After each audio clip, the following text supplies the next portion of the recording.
Hey! C'est de pire en pire les débuts de vidéo, je sais plus quoi faire. Faut me jeter des trucs à la gueule au bout d'un moment parce que vraiment, je vais plus m'arrêter. Aujourd'hui, on se retrouve pour une nouvelle vidéo dans laquelle je vais vous parler d'un smartphone qui est sorti très récemment parce que j'essaie un peu de temps en temps d'être dans l'actualité. C'est un smartphone Oppo et je vous avais dit que je referais des trucs avec eux et tout parce que j'aimais bien leurs produits. Et parce que j'ai signé un partenariat avec eux sur plusieurs vidéos parce que j'aimais leurs produits aussi. Donc on se retrouve assez logiquement pour l'unboxing de leur dernier smartphone. C'est le Oppo Find X 3 Pro que j'ai entre les mains. Il y a plusieurs versions qui sont sorties, je vais vous parler exclusivement de la Pro parce que c'est celle que j'ai et je suis vraiment hyper excité à l'idée de le déballer parce que c'est un smartphone que j'ai eu en avance, que je sais déjà à peu près ce qu'il y a dedans et surtout parce que j'ai une boîte personnalisée. Pardon mais j'ai percé. Maman regarde, j'ai des boîtes à mon nom maintenant. C'est incroyable. Merci pour ça. En vrai du coup vous aurez pas exactement la même boîte que moi donc c'est un unboxing un peu particulier mais moi je suis content, il y a marqué mon nom sur la boîte. À l'intérieur aussi, hop là, Clément. Toute l'équipe Oppo est ravie de vous faire découvrir en avant-première le tout nouveau Oppo Find X 3 Pro. Avec lui, préparez-vous à révéler les couleurs du monde qui vous entoure. À bientôt, l'équipe Oppo. J'ai plus le temps moi, j'ai plus le temps. Il y a énormément de références aux couleurs parce que c'est un gros truc sur ce smartphone là. Le gros de la communication est fait là-dessus, le capteur photo peut prendre jusqu'à 1 milliard de couleurs et l'écran peut les restituer aussi. Est-ce qu'on déballerait juste pas en fait? Alors juste là, bon, vous l'avez compris, c'est pas la vraie boîte officielle. Donc elle est stylée mais ça reste un peu ghetto puisque le téléphone rentre pas totalement. J'ai kiffé l'intention quand même mais si en fait ça passait. Voici donc le smartphone en question, on va le mettre de côté. En dessous, nous avons un accessoire pour la SIM. Hop, là-dedans nous avons leur chargeur SuperVOOC 65 watts. C'est bien 65 watts, hein. Je vais vérifier l'info, c'est parti. 65 watts, putain, je suis un monstre. Le câble USB-C lié au chargeur. Hop, voilà, assez classique. Et nous avons aussi des écouteurs, puisque c'est obligatoire dans les boîtes en France. Ils sont un petit peu dans un plastique tressé. C'est assez particulier, mais je trouve ça cool. Ça démarque un peu de tout ce qui se fait déjà. Dans la vraie boîte, vous aurez en plus une coque de protection et un film de protection que j'ai pas ici. Donc je pourrais pas vous les montrer, mais ça reste des trucs très classiques, transparents, comme vous connaissez tous. Rien d'hyper stylé à vous montrer en soi dans tous les cas. Le smartphone du coup, le voici. Alors ouais, faut vraiment arriver à le sortir du truc, hein, par contre. Comment je... Là. Voilà. Y'a pas de... J'ai pas de batterie je crois. Merde. Ça part sur une charge ou quoi là? Du coup c'est le moment d'en parler. La charge complète de ce smartphone, et c'est un des gros avantages d'Oppo, se fait en 35 minutes. Et ça du coup c'est rendu possible grâce à la charge 65 watts SuperVOOC. C'est juste le feu. Enfin pas littéralement, hein. Ça crame pas quoi, tout va bien. De retour pour vous jouer un mauvais tour, mais surtout avec de la batterie.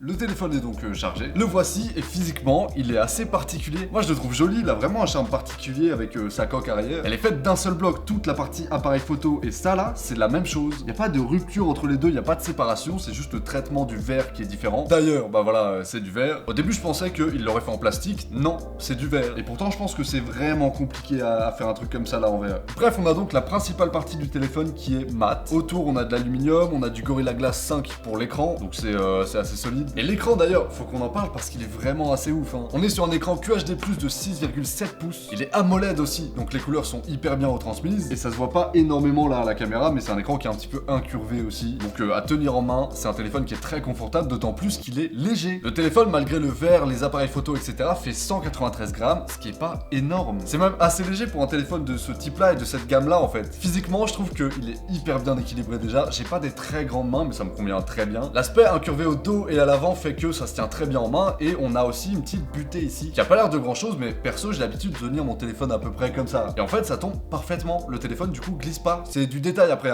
mais j'ai kiffé. C'est vraiment un téléphone haut de gamme donc pour les composants on va avoir du sale, un processeur Snapdragon 888, une carte graphique Adreno 660, on a 12 Go de RAM, 256 Go de stockage et c'est non extensible, ça veut dire qu'il n'y a pas la possibilité de rajouter une carte mémoire en plus et je crois d'ailleurs qu'il n'y a même pas le choix du stockage, c'est 256 ou rien et en vrai c'est pas si bête parce que je crois que la moyenne des gens qui utilisent un téléphone dépasse pas les 100 Go long terme. Donc ça sert à rien de mettre vraiment plus et ça permet aussi de gagner de la place à l'intérieur du téléphone parce qu'il n'y a pas besoin de rajouter un petit module qui permet de lire les micro cartes SD, etc. Voilà, gain de place. Pour ce qui est de la batterie, on a 4500 mAh, ce qui est commun sur les gros téléphones du genre. Et du coup, ça veut dire que vous n'aurez aucun problème de batterie. En vrai, c'est le genre de truc avec lequel vous pouvez potentiellement tenir 2 jours. Et au pire du pire, la charge, comme je vous l'ai dit, c'est 35 minutes. Donc faites charger 10 minutes si vous êtes un petit peu en rade. Et c'est terminé. Vous retrouvez assez de batterie pour tenir la journée. Le téléphone est assez bien optimisé en plus de ça en termes de software. On est sur Android 11, ColorOS 11.2. Et donc, en plus d'être une surcouche qui est relativement fluide, elle est intelligente. Elle va savoir garder de la batterie. Grâce à un truc notamment qui est assez simple, l'écran normalement c'est du 120 Hz, donc il y a 120 images par seconde qui s'affichent, sauf quand on n'a pas besoin. Imaginons que vous êtes sur une appli qui fait du 30 fps max. Bah le téléphone va afficher 30 fps max pour pas perdre de batterie. Voilà. Cette version-là de ColorOS permet de faire plein de trucs ultra stylés aussi. Par exemple, le double compte. Je peux configurer mon téléphone pour que quand je le déverrouille avec ce doigt, par exemple, j'atterrisse dans une interface. Et quand je le déverrouille avec ce doigt, je l'ai pas configuré moi, mais j'arrive dans une nouvelle interface, un nouveau téléphone avec d'autres applications. Et c'est très stylé. Ça peut servir à plusieurs types de personnes, notamment les professionnels. Vous pouvez avoir un espace professionnel et un espace personnel. Et vous pouvez aussi avoir par exemple votre espace à vous et un espace pour votre enfant. Vous lui filez votre téléphone et vous êtes sûr qu'il n'y a pas n'importe quoi comme application dessus, ou qui va pas envoyer un SMS à votre patron, par exemple. Parce que vous allez pouvoir choisir les applications qui sont disponibles ou pas sur tel ou tel compte. C'est trop bien. Et j'avoue, putain, c'est vraiment fluide, hein. Oh, Booba. Au niveau des haut-parleurs qu'il y a sur le téléphone, on en a un ici et un en bas, comme sur énormément de téléphones. Et ça permet de faire de la stéréo. Ça, c'est pas dispo pour le coup sur tous les téléphones et c'est dommage parce que c'est trop bien. Quand vous regardez une vidéo, vous allez avoir du son qui sort à droite et à gauche. Du coup, si vous avez votre doigt qui est au-dessus du haut-parleur, bah vous entendez encore ici. Et tous les téléphones devraient faire ça, vraiment. Ça change la vie. Les modes de déverrouillage, on en a parlé très rapidement tout à l'heure, mais on a effectivement le déverrouillage par empreinte. On a aussi la reconnaissance faciale qui fonctionne tout aussi bien. Et les codes, vous connaissez. Il n'y a pas grand-chose à dire là-dessus. Maintenant, on va parler de ce que vous attendez le plus. Ça. On a 4 objectifs sur ce téléphone-là, un objectif ultra grand angle de 50 millions de pixels, un objectif classique de là aussi 50 millions de pixels. Il n'y a pas de différence en fait entre l'objectif classique et le grand angle, c'est la même chose en fait, juste la lentille va changer pour qu'il n'y ait pas de différence de colorimétrie ou de différence d'image quelconque. On a aussi un téléobjectif ici qui est x2 de base et qui peut aller jusqu'à x20 numériquement. C'est un objectif de 13 millions de pixels qui est pas le plus beau des trois. Il y avait déjà eu des objectifs x100 avant et tout, mais personne s'en servait. Là, x20, c'est déjà pas mal. La très grosse nouveauté, ça va être cet objectif là qui est un peu particulier parce que c'est un objectif microscope. On a d'ailleurs une petite LED tout autour qui s'allume en blanc et ça permet, comme je vous l'ai dit, littéralement d'être un microscope. Ça a pu exister sur des téléphones avant, mais ça a jamais été aussi propre que cette version là. Je l'ai déjà testé. On va faire des tests, hein. Je vais là la table. Je vais pas prendre la table, c'est moche. Ça va juste partir sur mon bras. Voilà. Ça, c'est les poils de mon bras en zoomé. En vrai, c'est quand même assez incroyable de zoomer à ce point. On a des images qui sont vraiment assez belles, entre guillemets. C'est exploitable en tout cas. Bon, c'est pas ultra beau forcément, c'est 3 millions de pixels. Mais voilà, ça marche et c'est pas non plus une bouillie de pixels. Pour que vous puissiez vous rendre compte pour de vrai, je vais le tester sur mon t-shirt et vous allez capter. Alors.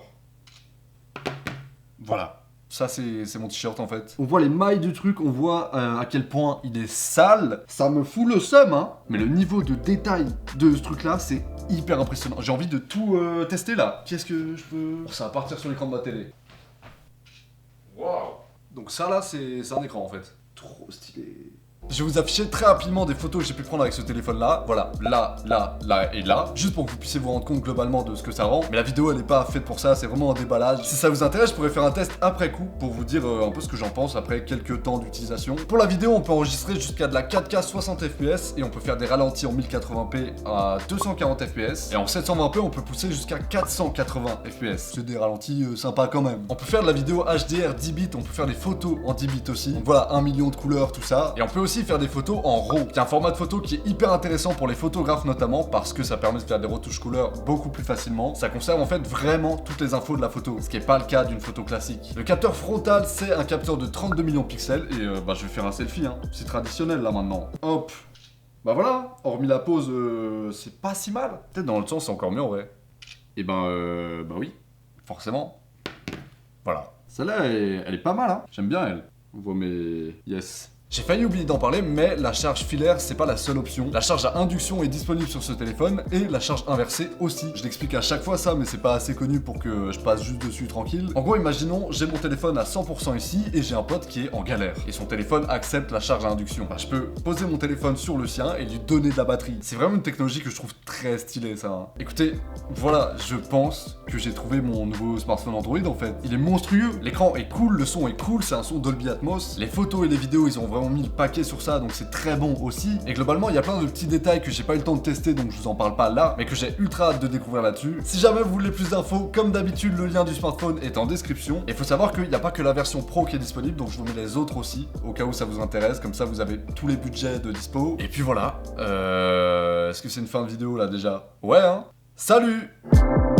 Ah putain, abonnez-vous et le like, tout ça, hein. S'il vous plaît, on n'oublie pas quoi.